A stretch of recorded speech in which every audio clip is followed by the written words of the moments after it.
India TV YouTube channel को subscribe करें और बेल आइकन दबाएं।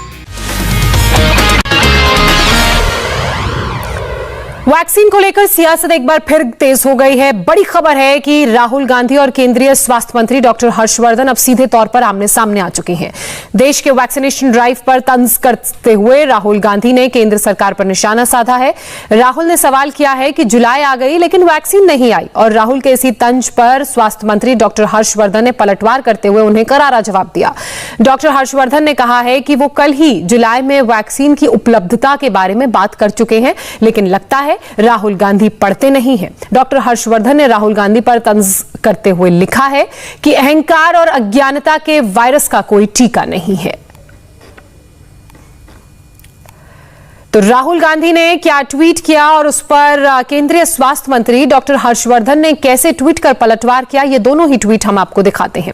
राहुल गांधी ने आज सुबह करीब 8:30 बजे लिखा कि जुलाई आ गई, वैक्सीन नहीं आई। राहुल गांधी के इस ट्वीट का सुबह करीब 9:15 बजे जवाब देते हुए डॉक्टर हर्षवर्धन ने लिखा कि मैंने कल ही जुलाई महीने के लिए टीके की उपलब्धता पर फैक्ट रखे। राहुल गांधी की समस्या क्या है? क्या वो पढ़ते नहीं है? क्या उन्हें समझ में नहीं आता? अहंकार और अज्ञानता के वायरस का कोई टीका नहीं है। वैक्सीन को लेकर राहुल गांधी के ट्वीट का रेल मंत्री पीयूष गोयल ने भी जवाब दिया। पीयूष गोयल ने यह लिखा कि जुलाई में कोरोना की 12 करोड़ डोज उपलब्ध कराई जाएंगी। इसकी सूचना 15 दिन पहले ही दी जा चुकी है। राहुल गांधी को इस समय ओछी राजनीति का प्रदर्शन नहीं करना चाहिए। पीयूष गोयल ने दूसरे ट्वीट में आरोप लगाते हुए यह लिखा कि कांग्रेस शासित पंजाब और राजस्थान में कोरोना की आड़ में भ्रष्टाचार हो रहा है। पीयूष गोयल ने यह भी लिखा है कि राहुल गांधी को अपना व्हाइट पेपर कूड़े में फेंकना था, लेकिन कांग्रेस सरकार ने वैक्सीन को कूड़े में फेंक दिया। जुलाई में वैक्सीन को लेकर राहुल गांधी ने जो ट्वीट किया है उसके बारे में केंद्र ने क्या बताया है वो देखिए। केंद्र सरकार की तरफ से कहा गया है कि इस महीने वैक्सीन के 12 करोड़ डोज उपलब्ध कराए जाएंगे।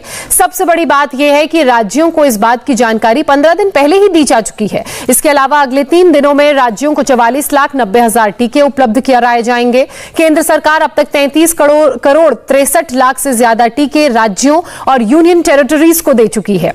वैक्सीन की बर्बादी को मिलाकर अब तक कुल 33 करोड़ 73 लाख से ज्यादा टीके देश में कंज्यूम किए जा चुके हैं। इस वक्त बीजेपी की तरफ से गौरव भाटिया एक प्रेस कॉन्फ्रेंस कर रहे हैं, सीधे लिए चलते हैं। भूमिका भी सकारात्मक हो सकती है और ये जग जाहिर है कि आपको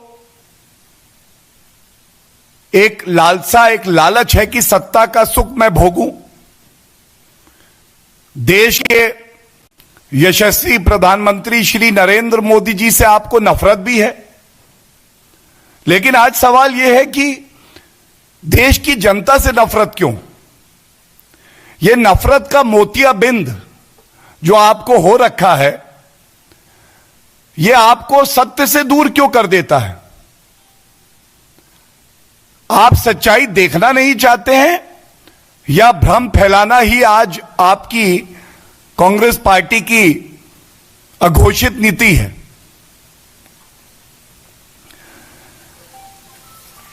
जब ये प्रेस वार्ता हम लोग कर रहे हैं, हम सब जानते हैं कि 21 जून से वैक्सीनेशन ड्राइव में एक नई तेजी, एक नई उछाल आई,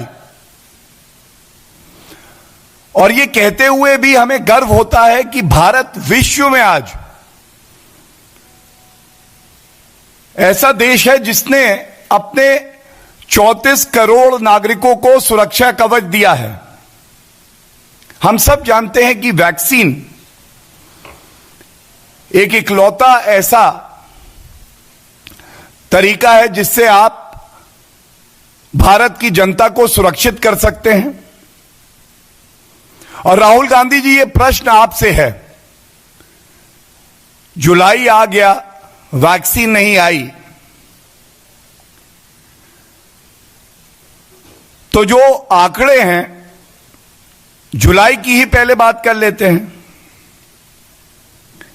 1 जुलाई को जिसके आंकड़े आज आए हैं,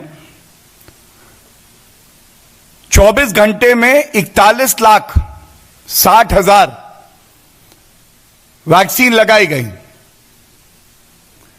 और 21 तारीख से लेके आज तक जो डेटा सामने आया है, राहुल गांधी जी 11 दिनों का ये डेटा है।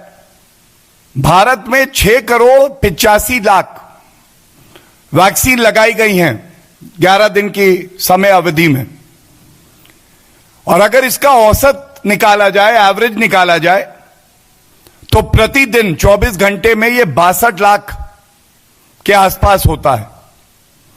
तो राहुल गांधी जी, ये सवाल आपसे जरूर पूछा जाएगा, थोड़ा होमवर्क आप भी करेंगे, पढ़ाई लिखाई करेंगे।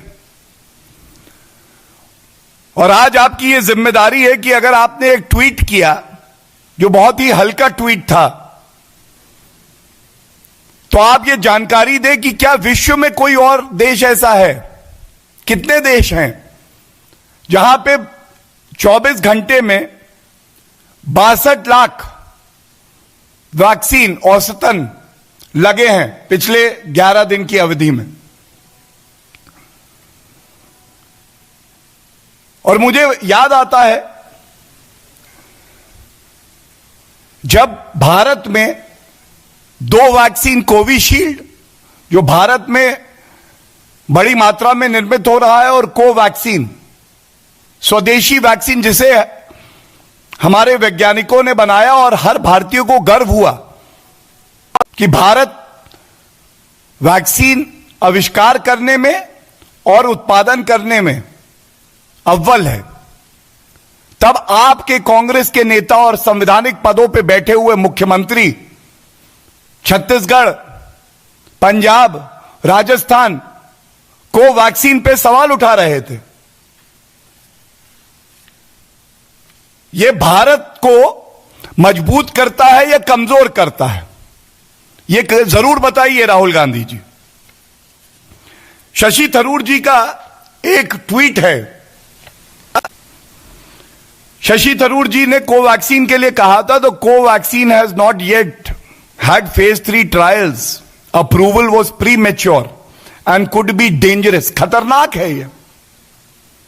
जयराम रमेश ने कोवैक्सीन को फिर से घेरा और कहा कि इसे नहीं लगना चाहिए। और शर्म की बात है कि राहुल गांधी जी कोविड वायरस को आपने मोविड बुलाया। अगर हल्की राजनीति करनी होती तो बहुत से लोग कहते हैं कि इसको रोविड बुलाओ, हम भी कह सकते थे। हम भी कह सकते थे रोविड वायरस जो है भारत में बहुत ही खतरनाक है, क्योंकि यह अंदर से भारत को खोखला करने का काम करता है। लेकिन श्री नरेंद्र मोदी जी इस वायरस से लड़ने का ये जो प्रयास है, ये जो युद्ध स्तर पे काम चल रहा है, इसे भाजपा और गैर भाजपा शासित राज्यों में नहीं बांटना चाहते। ऐसे भी राजनीतिक दल हैं जिनका नाम लेना भी यहां उचित नहीं होगा, क्योंकि उनकी ना इतनी योग्यता है, ना उनकी ऐसी रेपुटेशन है कि उनका नाम लिया जाए। उन्होंने इसे बीजेपी का टीका बता दिया था। उन्होंने बीजेपी का टीका बताया, और ये राष्ट्रीय अध्यक्ष जिस पार्टी के हैं उन्हीं के पिताजी ने वो टीका लगवाया। नमस्ते, मैं हूं मीनाक्षी जोशी। वीडियो और खबरों से अपडेट रहने के लिए India TV YouTube channel subscribe करें, बेल आइकन दबाना ना भूलें। जुड़े रहें इंडिया टीवी के साथ।